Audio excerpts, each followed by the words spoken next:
Okay guys, in this video I'm going to be showing you how to install the battery into the Black Ops M4 Viper.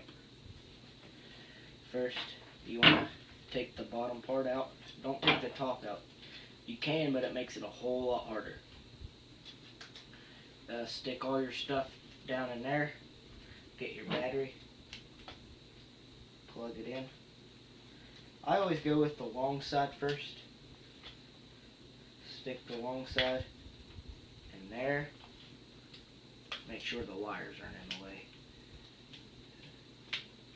Then stick your short side on there, like that. Get your bottom part back on there and snap it right back on. Then you're ready for business. There you go.